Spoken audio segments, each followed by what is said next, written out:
Hey, it's George Fourie. Welcome to the Martial Arts Media Business Podcast. In today's episode, we're back with interviews, and I'm really excited to have a repeat guest with us, Sean Allen from Margaret River Martial Arts. So Sean and I connected way back, episode number 8, and I had a look yesterday when we did the recording, and we were back at, it was about 6 years ago, just over 6 years ago that we had our first chat. So first of all, it was great to chat and tap into a different insight that Sean Allen delivers. So Sean does a bit of the contrast of what we speak about, which is how to do marketing, online marketing, attract the right students, increase signups, and so forth.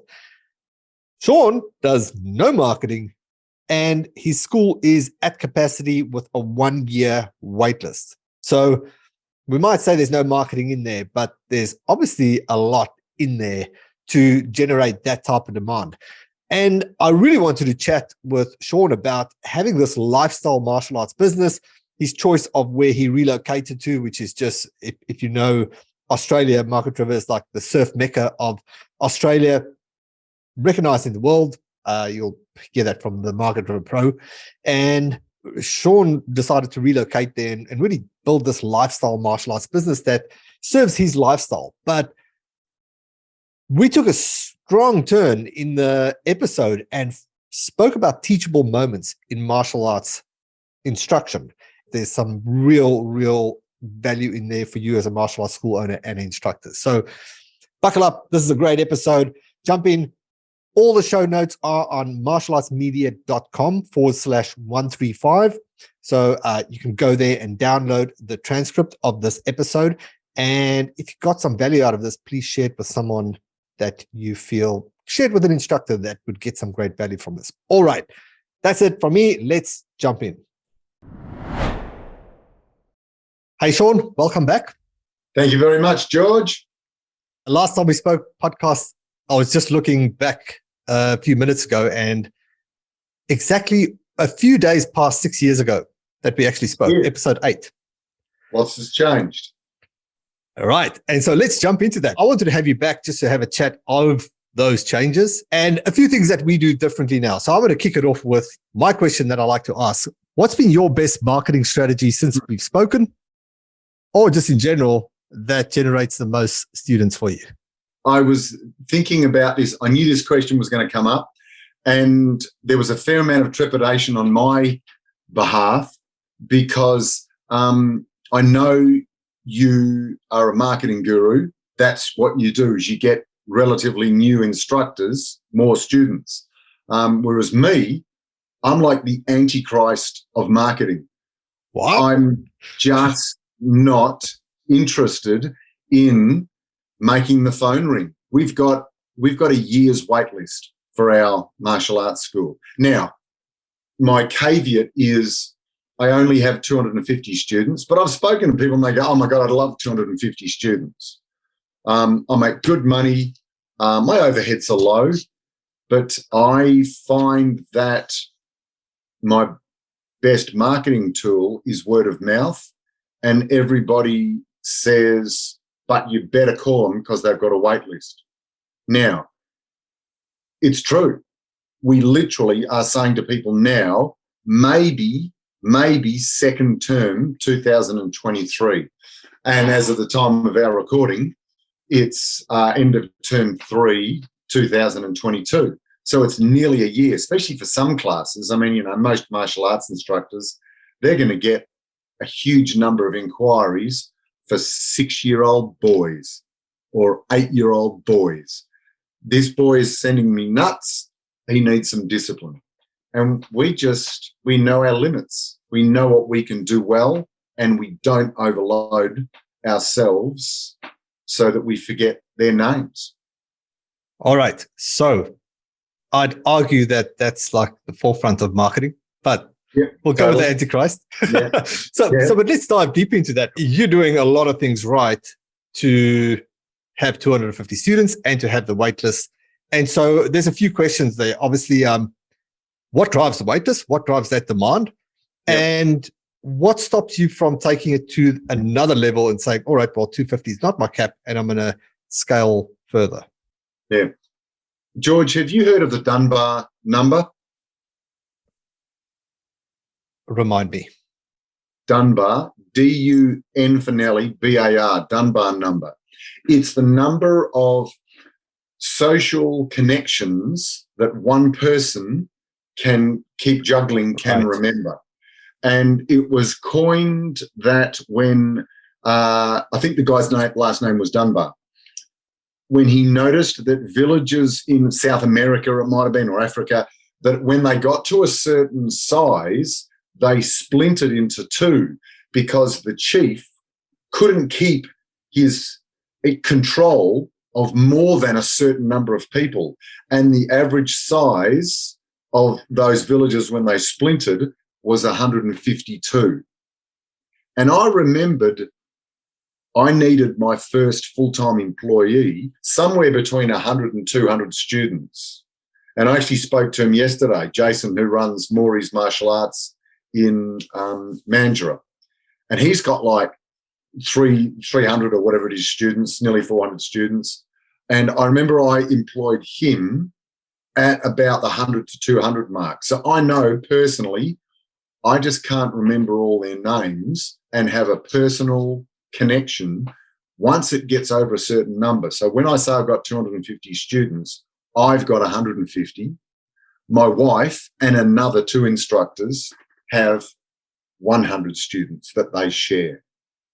Okay, and then we've got another in a satellite town. There's another 30-odd kids, so but I'll disregard that. In my school, I teach 150 people, adult males and kids. So for me, I know that I can control that.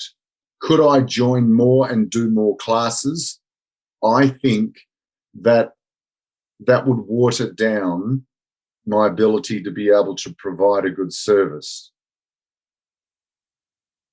So that's where I make my decision of, okay, if I'm going to have George Fourie raving about this martial arts school is the best place I've ever been to or I've ever sent my kid or whatever, I've got to be able to have the time to be able to foster that relationship.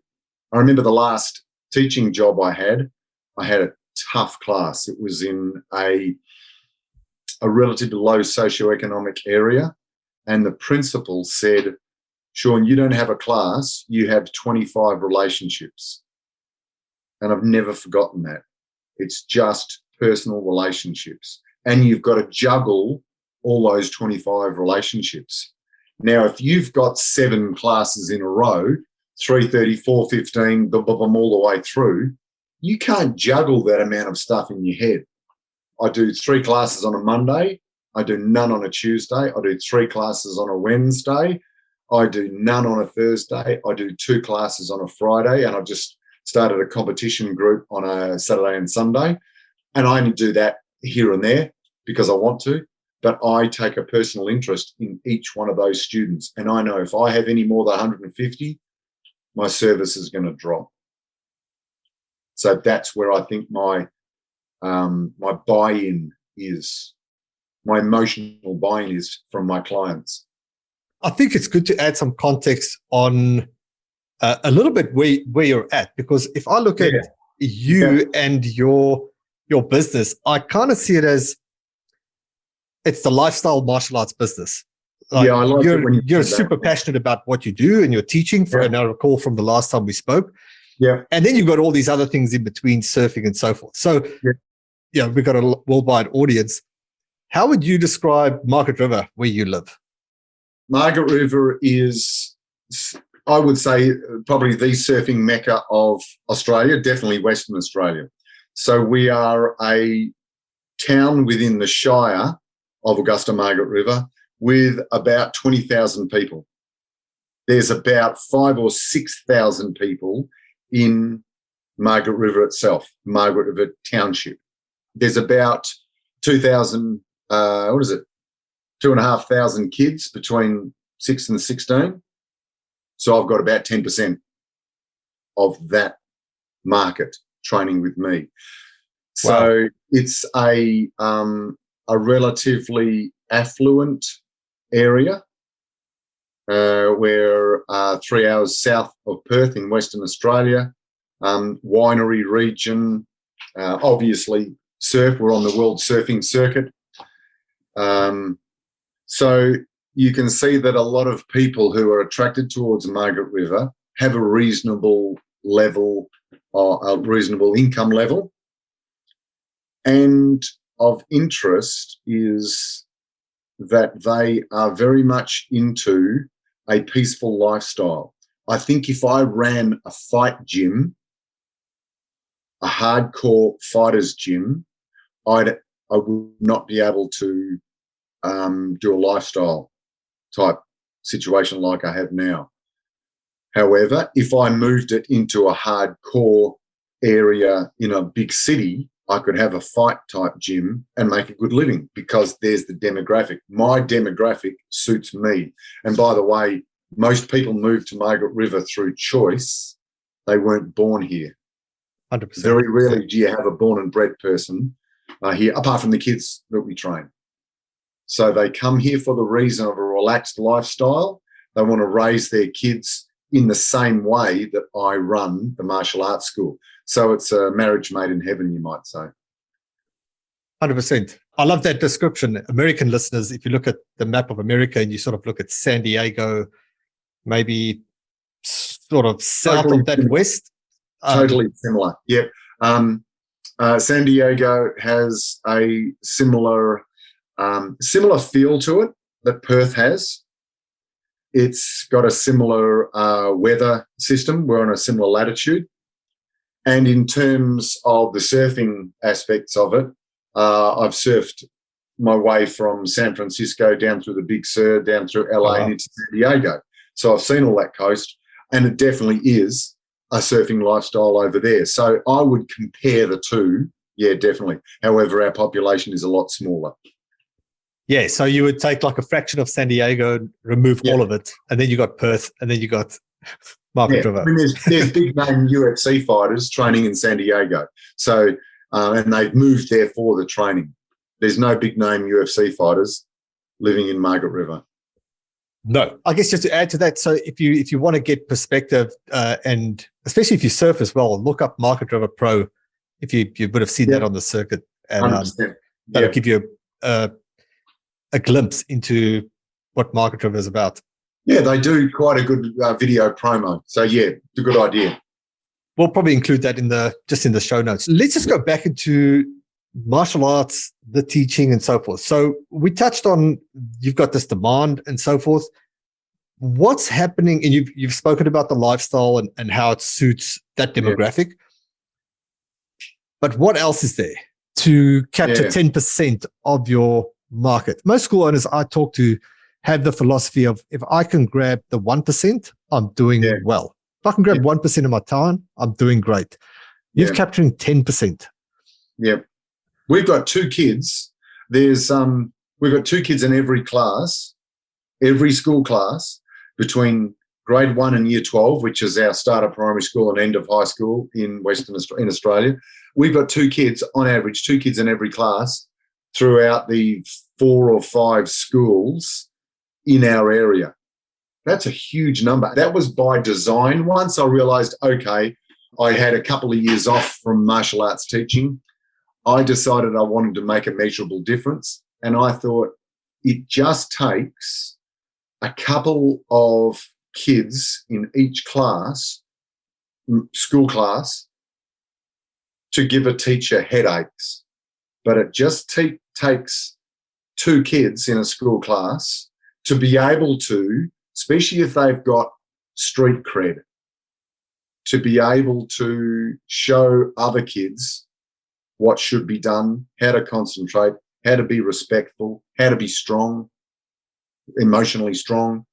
That was my aim, to make a difference in my community by putting 2 strong character kids in every single class between grade 1 and year 12. Now, obviously, some classes have got 5 kids, 5 of our kids in there. There are other classes that don't have any of our martial arts kids in there. But that was my idea. It takes quite a while for you to be able to create a strong young boy or girl out of someone who's a little bit scatterbrained or needs direction. So it doesn't happen overnight. But I thought when you were talking about we were going to do this podcast, I thought, what is the benchmark of my school? What makes my martial arts school different now than what it was 20 years ago or 30 years ago? Because I first started teaching part-time in 1985, and then I started full-time in about 1994 or something like that. And I've changed the way I stand in front of a class now. The two things that I think I need to mention was, one, being able to teach discipline, and I think all martial arts schools try to do that, whether it's a discipline to be able to get in the ring or the discipline to be able to say no to drugs or stand up to a bully or whatever it might be. It still takes discipline to be able to do the regular things in a martial arts class and the regular things which form a strong personality outside the martial arts class. But our method of delivery, I'm not sure if you understood when I sent you this, was by creating teachable moments. And can you elaborate? I learned this from educational consultants within the West Australian Education Department, and I also learned it from the Rock and Water course. Have you heard of the Rock and Water course, George?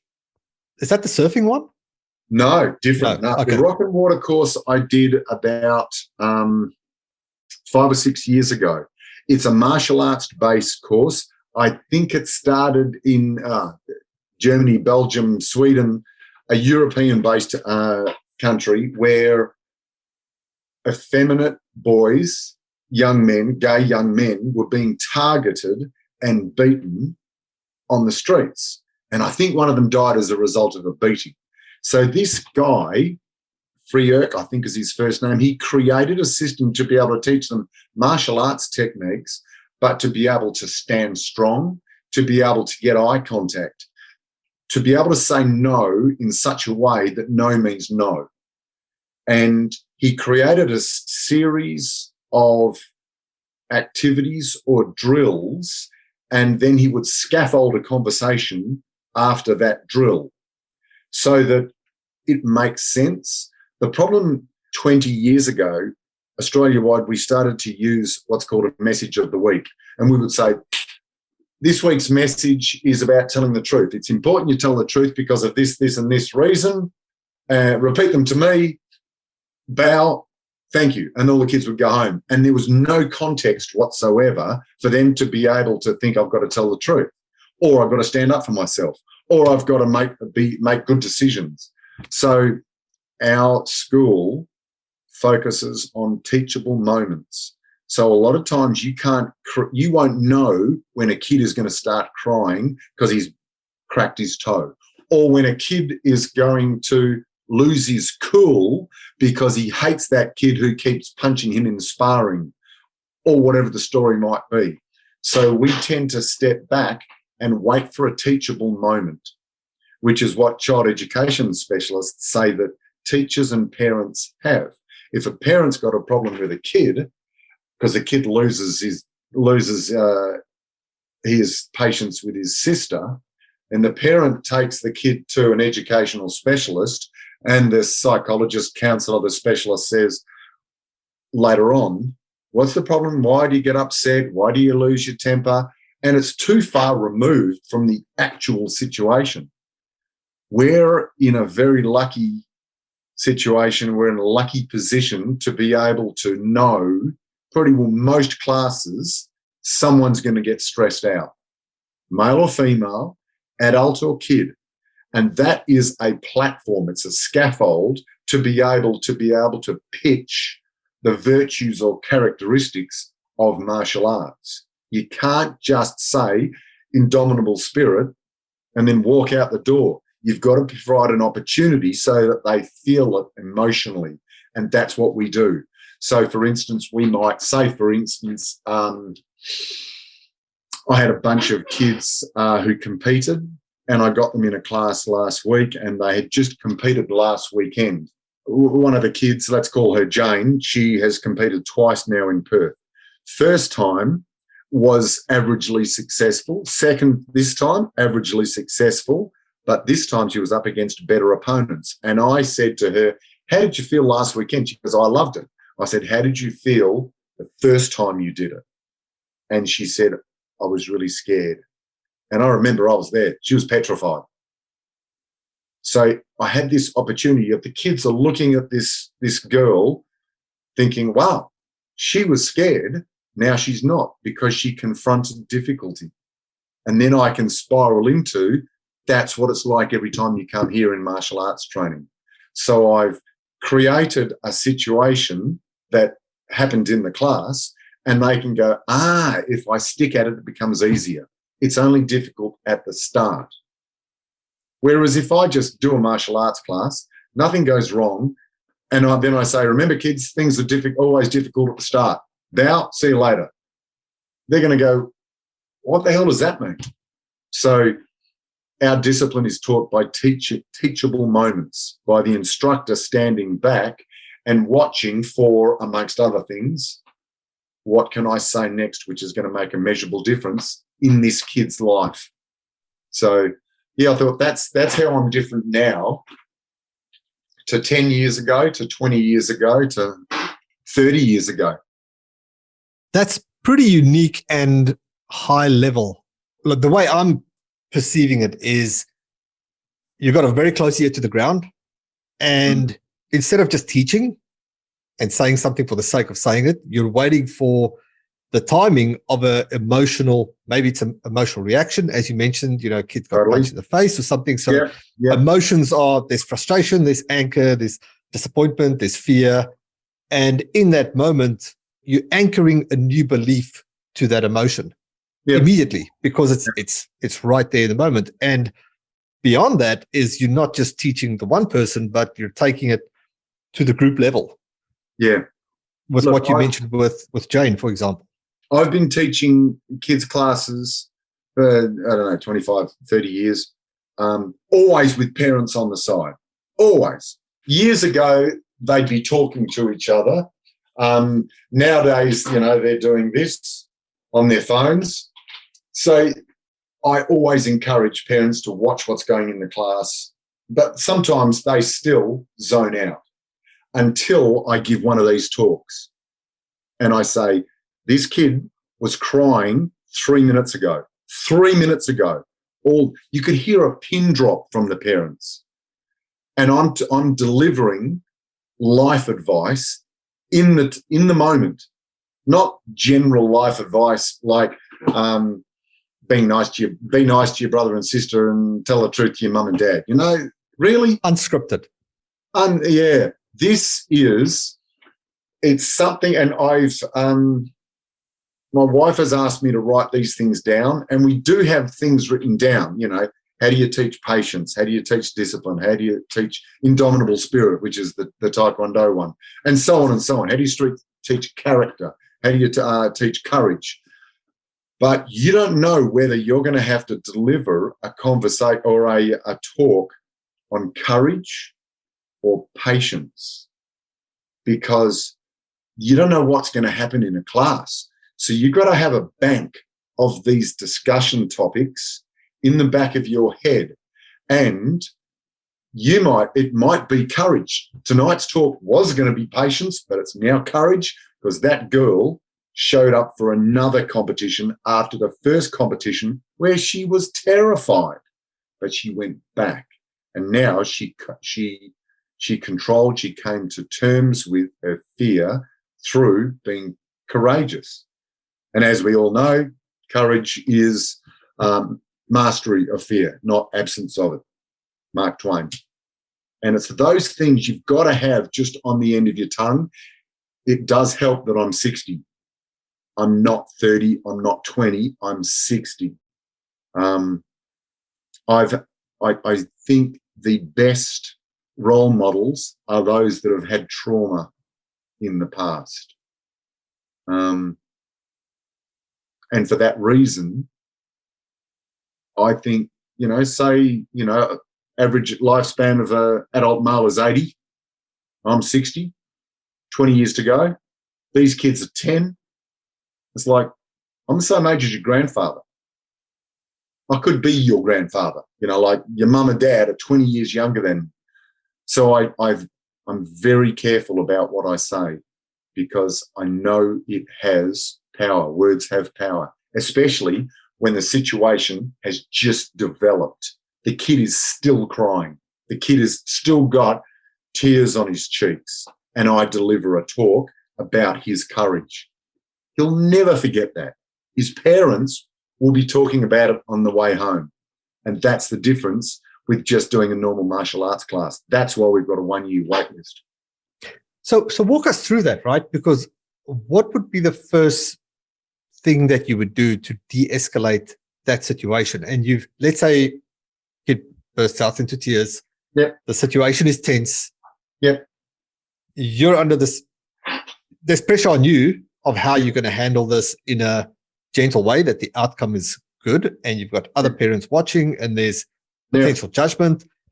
You spoke about trauma. I would like to talk about that as well in a bit because I think a lot of times the trauma that the parents experienced could have certain negative adaptations towards certain type of responses or certain words. You were just talking about words, and one word could just trigger an emotion and that sets things off. So how do you go about handling that situation, de-escalating it, and then reverting it back to the parents for life lessons? It was only last night I was watching a bunch of, 10 to 14-year-olds, and I said to them afterwards, I said, help me out here.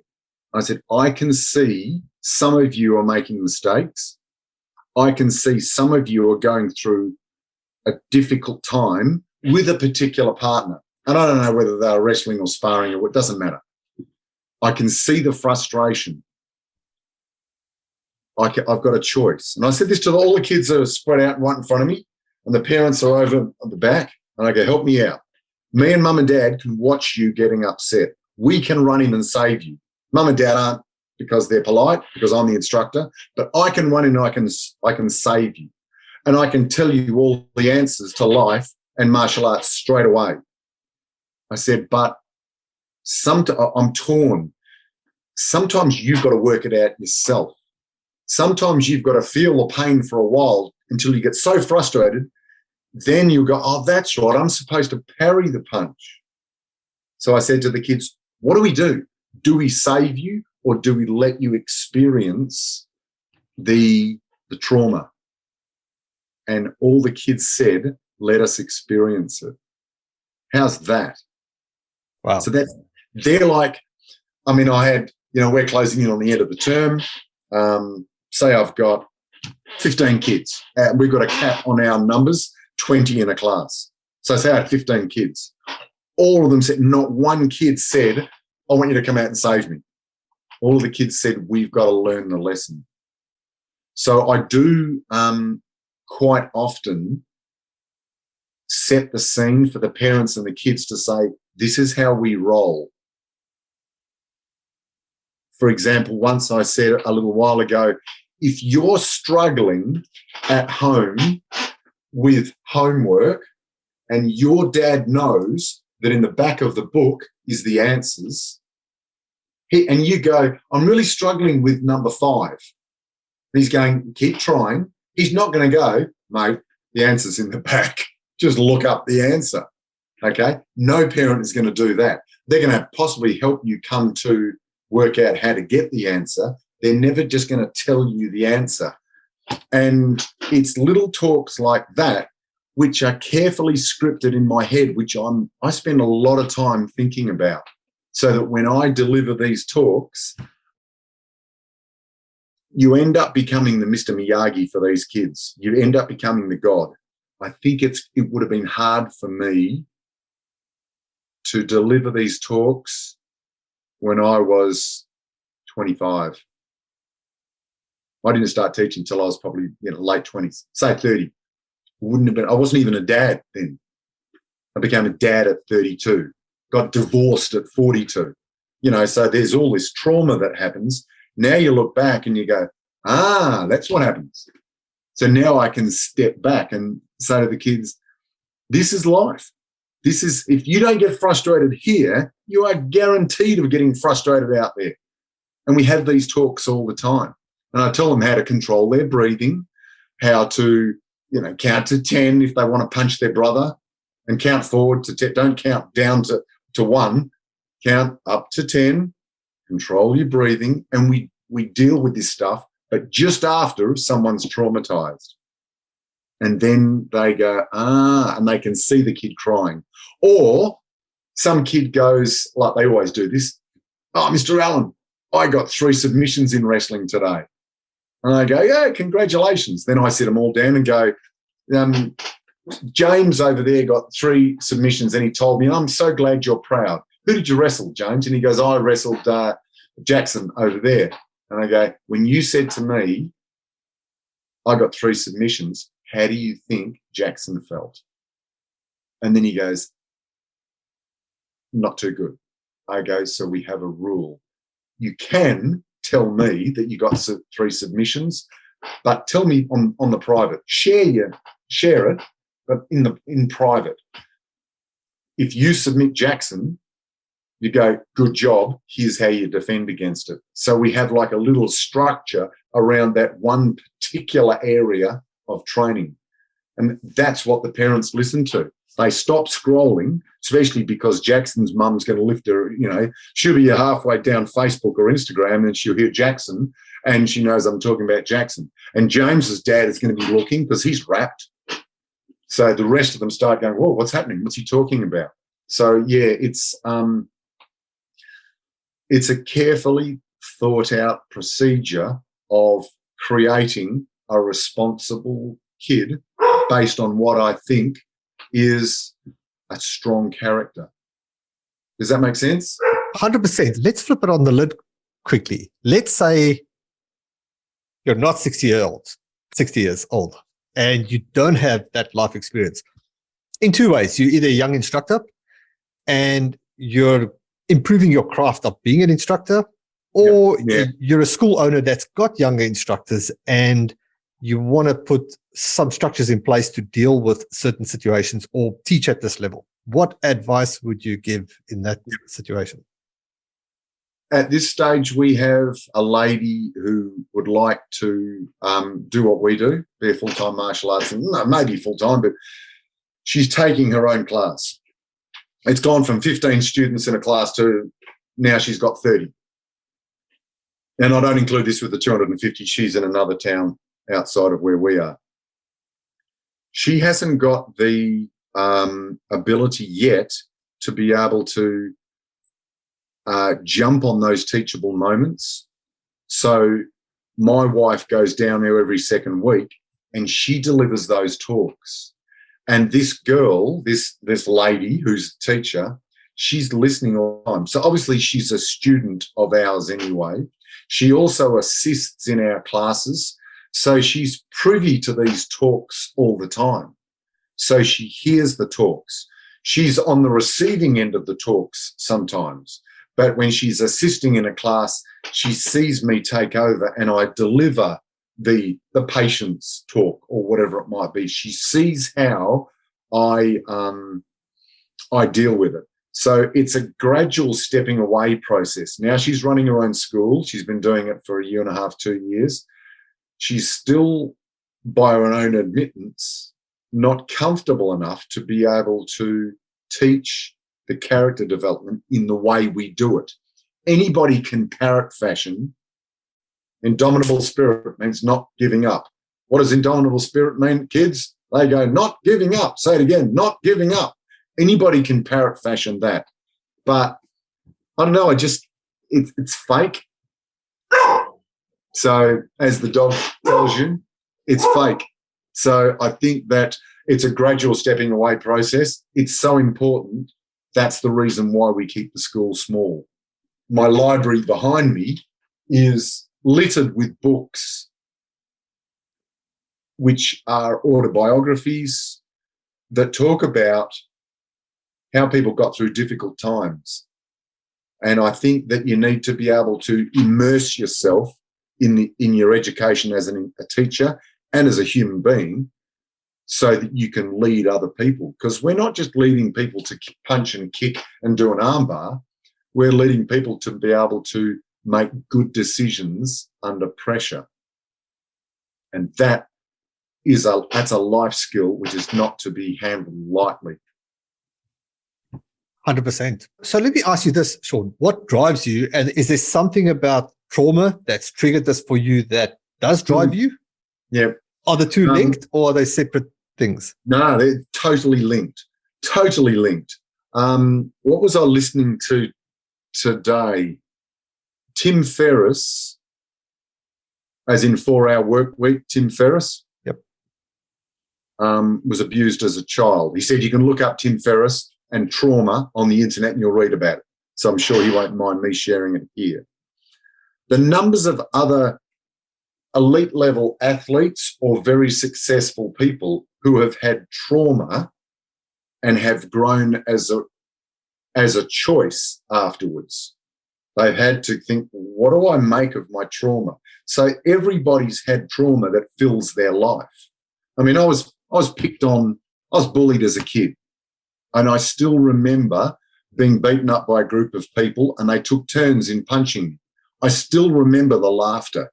I still remember the crack of my head and I still remember them laughing, the girls and guys laughing.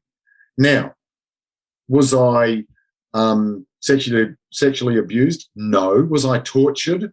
No. But my physical battering that I got filled my life. So everybody has trauma that fills their life.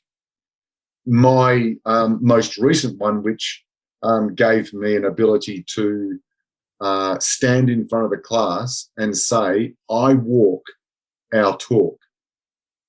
And because they all saw me last year, I had within a 6-month period. Did you know about my last year in hospital? I do, yeah. Yeah. So within a 6-month period, I had a burst appendix whilst surfing. Burst appendix. Then a month later, I had a brain bleed. So I had brain surgery.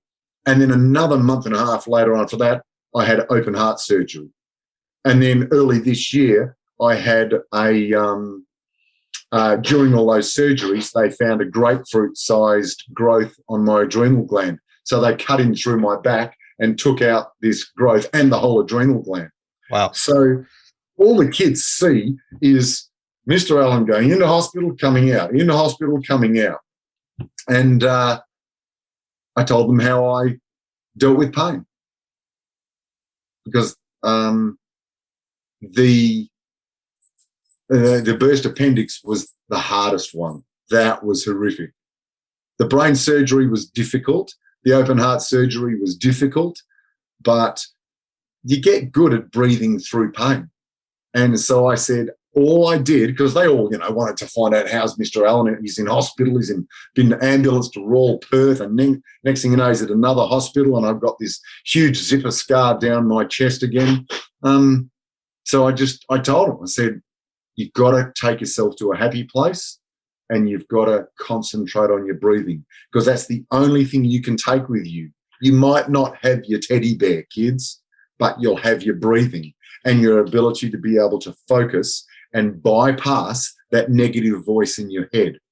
So it's because of difficult situations that I've been in that I can stand in front of them and go, I know this works.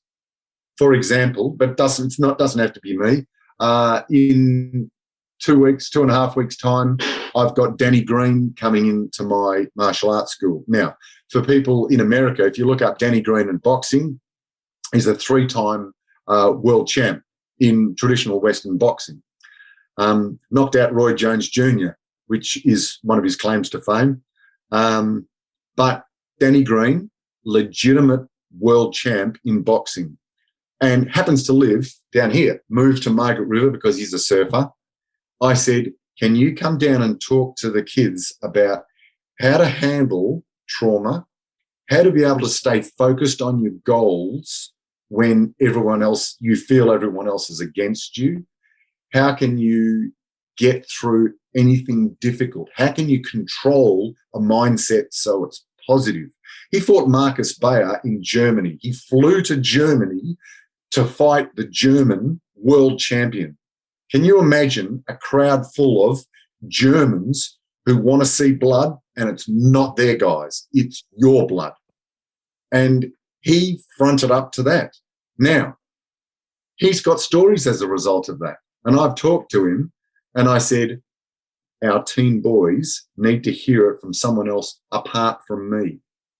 So I think that the parents will appreciate the fact that they're doing a difficult job in this day and age. It takes a village to raise a child. And a coach is a tremendously powerful and formidable force in the life of a young boy or girl, or even young man. Because, you know, say if I've got a 30-year-old young bloke who's juggling his wife's pregnant and he's taking care of one kid and she's pregnant with the second, I go, I remember that. I totally remember that. And you just got to get through it, mate. I know what it's like to have a son look me in the face and say, you're not the boss of me. You know, a 14-year-old son. Whereas 6 years before, when he was 8 years of age, I love you, Dad. You're the best dad in the world. And then at 14, in a few short years, he goes, you're not the boss of me. You can't tell me what to do. And I'm thinking, I brought you into this world. I could take you out. But I've got no answers for some of these things. The mothers, every year I have mothers tear up in front of me. What happened to my little boy? You know, he used to love me so much and now he doesn't want to talk to me. I go, I totally get it. Just be there for him. And I tell him my story of my son and what have you. So life is about gradually having a series of experiences and growing from those experiences and looking behind you. And as people have their experiences, then you can help them. You say, look, I might not have ever, I don't know what it's like to give birth to a child. I have no clue. But this is what I've done, and you support them. Love it. So I think, yeah, your life experience is very important. I was at a seminar years ago, and it was a business seminar. And the person who was running the seminar said, if you have a question, you put your hand up and we'll say, yes, you.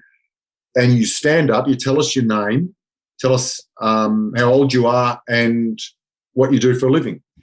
And at one stage, this girl put her hand up and he said, yes. And she said, oh, my name's Sally, I'm 27 and I'm a life coach. And then she started her question. And the guy next to me leant over and said, at 27 years of age, what would she know about life? He was half right and half wrong. There's not much she can teach a 60-year-old. But can she teach other 27-year-olds and other 20-year-olds and other kids about life? Yeah, she probably can. I think that as long as we have dealt with some difficulties in our life, as long as you have drawn a plan to handle those difficulties, you can stand in front of people and say, this plan works. And I think that's important. Love that. The first time I've had heart surgery twice, once 8 years ago and then once again last year. I was really scared the first time, you know, like because they put an incision there and they pull your chest open. Your heart is off for about 4 hours. And you're on a bypass machine, so blood goes out through a machine and comes back again. And then they wire your chest shut again. And then and by the way, you're on ice the whole time. And after, so your organs don't start fading or decaying or whatever. And then afterwards, they heat you back up again. So anyhow, I had this open heart surgery, and I'm also a speaker for Beyond Blue. I think you know that. Yeah. I was asked to do a talk on for Beyond Blue, which is an organisation that helps to increase awareness and decrease the stigma of depression and anxiety. So I was asked to do it in a retirement village, and I gave the part of my talk was how I dealt with pain in open heart surgery. And so I'm talking to all these retired people. At that stage, I'm about 50, and they're about 70 or 80. So afterwards, and they were wonderful. Afterwards, there's a line of them. They're all lining up to shake Sean's hand and say, "Thank you, young man, for coming along." And they said, "I really enjoyed your talk about heart surgery. I've had 3 heart operations and I've battled cancer. And anyway, I just wanted to say I really appreciate it." "No, thank you very much." I'm thinking, you should be doing the talk. And the next person comes up, "Oh, yes, I've had heart surgery too. And so's Gerald over there." And I'm like, I really am not in a position to be able to talk to these people about how tough I am having dealt with heart surgery. But that's an extreme situation. I think any young instructor who's dealt with difficulty in their life, especially if they've been bullied or been beaten up, and then they've done martial arts and now they are confident, that's a platform with which they can go, "This is how I dealt with it. This works." And as your life turns over, you get better and better at articulating your method when it comes to standing above normal human weaknesses.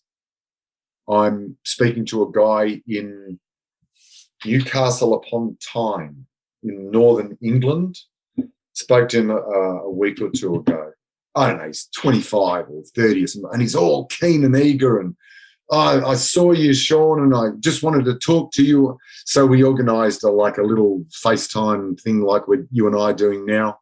Am I helping him? Yeah, I'm helping him. I gave him some advice, and I don't know what I would have done without guys like you, George, as a mentor when I was learning how to market my school and what have you.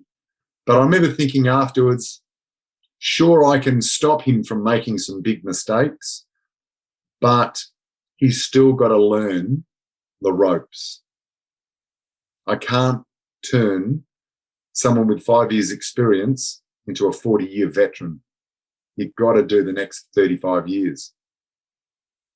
That's why. But what you've just 100%. But what you've just done is you've given. We've gone full circle back to how does a young instructor develop that skill, and even without the vast life experience, you've still got experience that took you to your martial arts, to being a martial arts instructor and achieving that level of expertise. And in that, there's going to be experiences that you can pass on to a 10-year-old, to younger kids, or anyone really younger than you, purely based on the level that you're at through your martial arts. Yeah, I think one of the things that fledgling martial arts instructors, young martial arts instructors should do is continue to put themselves on the edge, continue to compete, or continue to stress themselves out, put them into positions which are difficult. Some of my colleagues, they opened up martial arts schools about 5 or 6 years after we started martial arts training, because our system was going through an expansion in those days in the mid-80s. And I remember thinking, I want to be a little bit more lethal before I stand up in front of other people.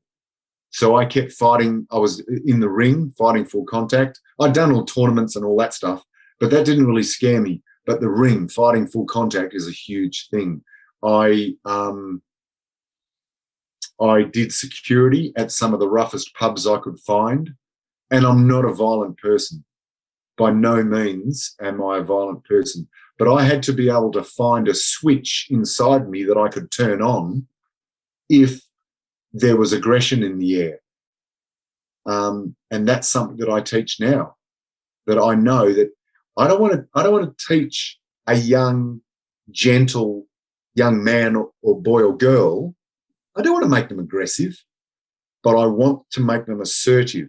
And I tell the parents, I want to give him or her a button that she can push, that only she can push. No one else pushes that button and gets her mad or gets him mad. I want to be able to give that kid, your child, your daughter, your son, a button that they are in control of, that they know they can switch on if someone attacks them, is aggressive, is standing over them, to your eights going, give us your money. So you've got the courage to be able to think now's the time to stand up, look them in the eye, maybe not swear, not drop to their level, but say the answer's no. And there's no way you're going to get my money, or whatever the story might be. And I think that teaching, for instance, that skill to be able to say no to unhealthy peer pressure or whatever is far more important than being able to dodge a right punch. How's this, George? I told you that I've had somewhere between 5,000 and 6,000 students since I first started. No one has ever been killed in a violent confrontation. Out of all my students, I would have heard of it. I've lost 5 to suicide. Wow. So that tells me that I'm keeping them physically safe, but I'm not keeping them emotionally and mentally safe. So handling demons inside you is probably as, if not more important, than handling demons on the street. And once I realised that, one guy did it with his own blue belt that I'd just given him. He'd just done his blue belt grading. And it just rocked me. His brother was training with me also, and his brother told me. I remember thinking that I've got to become better at equipping people to become emotionally stronger, which then shines the light back on me because I've got to become emotionally stronger. I'm 6'1" and 90 kilos. I'm not to be sneezed at. But am I emotionally strong? So that made me sort of look back at myself and go, I've got to reinvestigate what real strength is. And it might not be the ability to punch someone in the face. It might be the ability to be able to say no to drugs. It might be the ability to accept the failure of a marriage and know that it's just one of those things, and how you feel today is not how you're going to feel next month. Tomorrow you're going to feel just as bad. Next week you're going to feel just as bad. Next month you're going to have an hour where you don't think of it. And then month after that you're going to have 2 or 3 hours every now and again that you don't think of it. And you gradually pull up. And I had to really get my head around how I create real value in the life of a student, and not just an ability to be able to punch and kick, because the value of that is minuscule compared to internal peace and happiness. So good. Sean, I'm really happy we caught up and had this chat again. I think we should have another chat again sometime. Yeah, I was thinking, what advice, life advice do I give? And because I'm thinking, why am I successful now?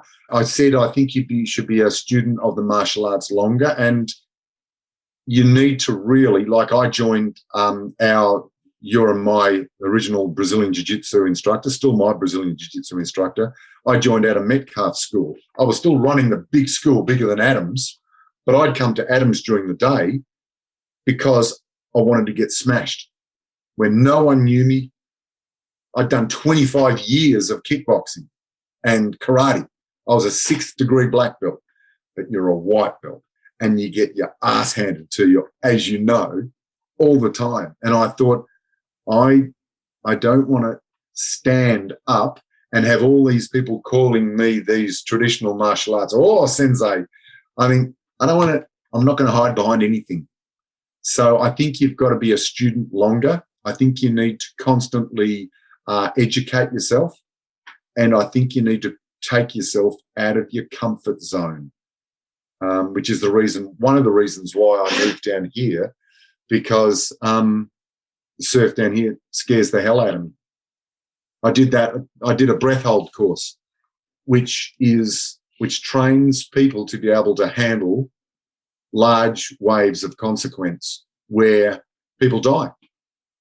And my breath hold went from, usually I could hold my breath for about a minute and a half on the first day with the training and the mental pressure they put you under and the mental rules and regulations they have to go through. I went to 3.5 minutes breath hold underwater, not with sitting on a couch, but like with someone pushing me down underwater. 3.5 minutes, from 1.5 to 3.5 minutes, just with a system of controlling your emotions. And once you've dealt with stepping into the ring, you need to keep finding areas to be able to challenge yourself. And that's the reason why I did the breath hold course. And now I help teach it. I'll chat to you about that, because I know the level of Margaret River surf is just at another level. And when I was a kid, we would do that kind of stuff, but it was just young and reckless, and we would paddle out into surf that was just ridiculous. And if I ever thought of the ultimate fear of watching water approach me at a level and feeling that I've got to put myself in a very calm state or I'm going to die. You literally will run out of oxygen. Yeah. And dealing with that is very important. Like, George, the first time in Brazilian Jiu-Jitsu, someone squashes you or puts you in a sleeper and cuts off your airway. You tap so quick, you freak out. So you've got to be able to deal with panic. And I think you need to chase adrenaline, because we are adrenaline junkies, all martial arts, decent martial arts guys. We're adrenaline junkies. We need to push the limit so that when we come home at night, we can sit in a chair and think, I'm happy with my day. I'm happy with my life. And I've challenged myself, whether I survived or not, whether I was successful or not, I challenged myself. I had the courage to be able to paddle out into those waves, join that martial arts school, step up, start another university degree, jam something into my day. And I think that's important, that we walk our talk. Love it. Sean, thanks so much for jumping on. Always great chatting to you. If anybody wanted to reach out to you, say hi, or connect with you, how would they go about doing that? If they do a search on Margaret River Martial Arts, and I chose the name for the school because if someone's in Margaret River, they're going to look up Margaret River Martial Arts. So that's the name of the school. And then it'll lead you to our website and me, Facebook, Instagram, blah, blah, blah, all that stuff. So do I market via those? No, but I post regularly. My thoughts, what we do, what kid has demonstrated, the type of attributes that we teach, giving the kids street cred. So they'll see all that kind of stuff. A lot of people, they educate themselves just by looking at what other martial arts schools do to promote themselves. And obviously that's what you do too when you share that type of knowledge. Awesome. Well, Sean, thanks so much. I'll speak to you soon, or I'll see you on the mats, or maybe even in the surf. Yeah, there's a seventh Dan coming up to see us in a couple of weeks' time at Adams School, Coral Belt, Brazilian Jiu-Jitsu. Yes. He's the guy that started off the GF team. Anyway, so I'm coming up for that. So I'm still coming up to do regular seminars. Like, that will be cool. Awesome. Sounds good. Okay, cool, George. Speak to you soon. Cheers. See you, mate. Thanks so much for tuning in. Did you enjoy the show? Did you get some value from it? If so, please do us a favor and share it with someone you care about. Share it with another martial arts school owner or an instructor friend that might benefit from this episode. And I'd love to hear from you. If you got some good value out of it and you just want to reach out, send me a message on Instagram. My handle is George Fourie, George, last name Fourie. and just send me a message. And I'd love to hear from you if you got some value from this. And last but not least, if you need some help growing your martial arts school, need help with attracting the right students or increasing your signups or retaining more members, then get in touch with us. Go to our website, martialartsmedia.com/scale. And we've got a short little questionnaire that just asks a few questions about your business to give us an idea of what it is that you have going on. And then typically from that, we jump on a quick 10, 15-minute call just to work out if or how we can be of help. Not a sales call. It's really a fit and discovery call for us to get an idea if we can be of help. And that's that. Would love to hear from you, and I'll see you on the next episode. Cheers.